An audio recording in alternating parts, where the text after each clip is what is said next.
From Storm Tracker 6, this is Forecast First, sponsored by Auto Owners Insurance. Simple human sense.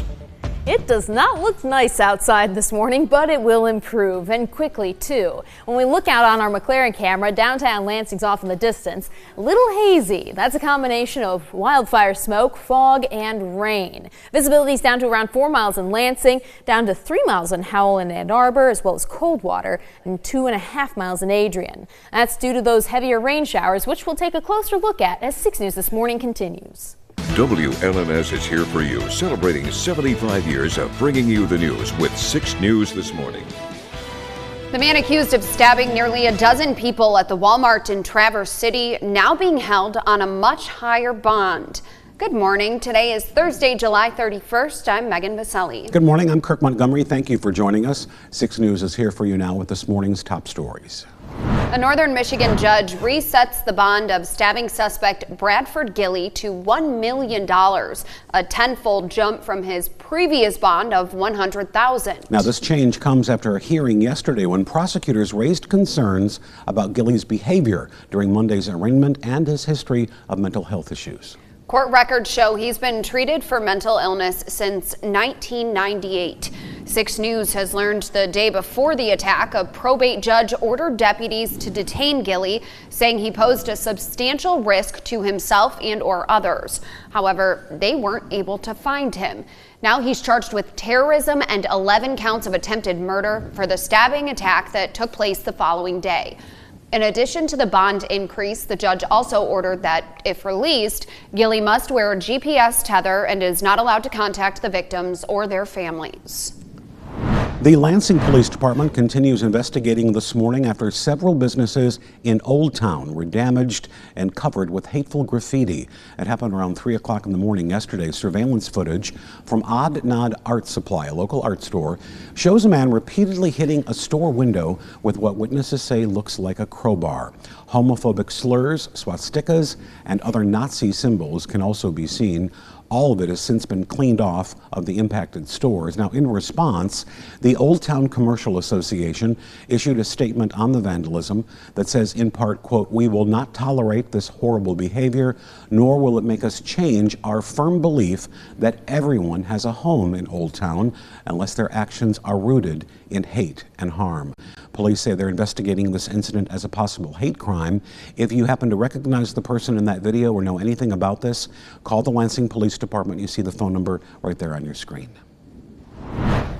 At the state capitol, a group of House Republicans introduced new legislation that, if passed, would lift the ban on firearms inside the building. Our media partners at MLive report the lawmakers say the ban violates the constitutional rights of lawful gun owners. If this new legislation passes, it would lift the ban on concealed carry, but would not change the ban on open carry. The Michigan Capitol Commission first banned open carry inside the building back in 2021 before prohibiting concealed carry in 2023.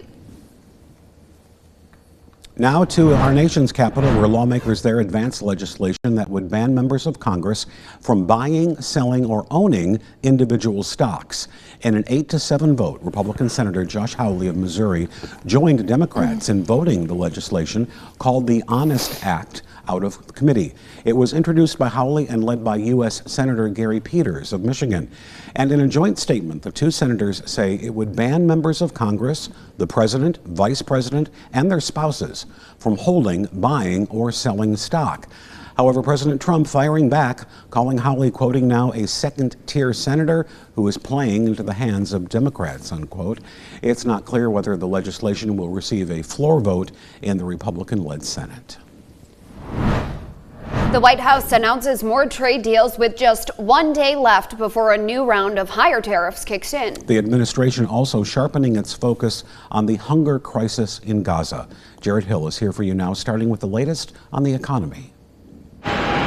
South Korea is the latest country to make a trade deal with the U.S. President Donald Trump posted online that South Korean imports will be taxed at 15%, adding Seoul will invest $350 billion in the U.S. and purchase $100 billion in energy products. Money is going to pour into the United States like we've never seen before. The president is promising to raise tariffs on most international goods this Friday. He's announced 25% tariffs on goods from India and has signed an executive order for 50% tariffs on Brazilian products. Critics said that our tariffs would hurt the economy, but the data shows the exact opposite. But Federal Reserve Chair Jerome Powell has cited tariff impacts for the Fed's decision to hold interest rates steady for a seventh straight month. Higher tariffs have begun to show through more clearly to prices of some goods, but their overall effects on economic activity and inflation remain to be seen.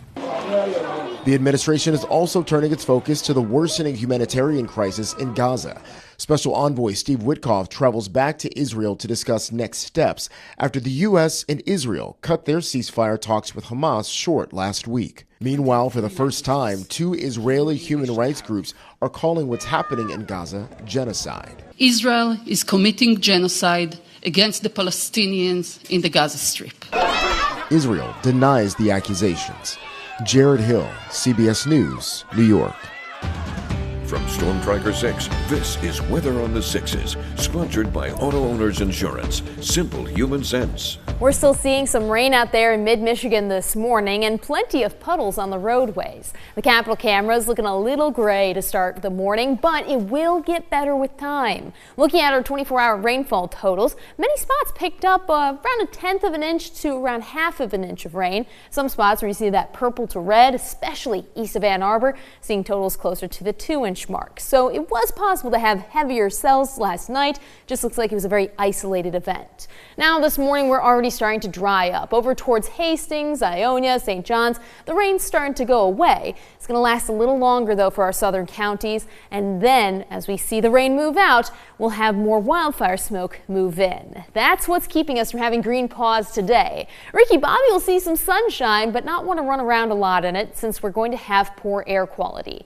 With the cooler air from Canada comes along the wildfire smoke. It's been building over the past few days with our heat, keeping it at bay, but now that that's moved out, smoke's moving in, and while we'll be in the 70s with lower humidity, you just won't want to go outside in this brownish air. It looks like just toxic when you look out on our cameras. Yikes. At least the weekend's Coming going to be down nice. here Yeah, you can hear it in on the roof. Lansing. Oh, Yeah. Aw, I love it. ASMR in the news.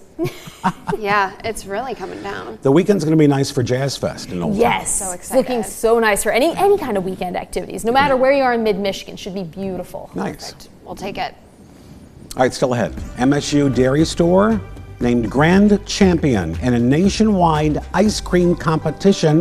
We're going to tell you more about it in our What's on the Web segment.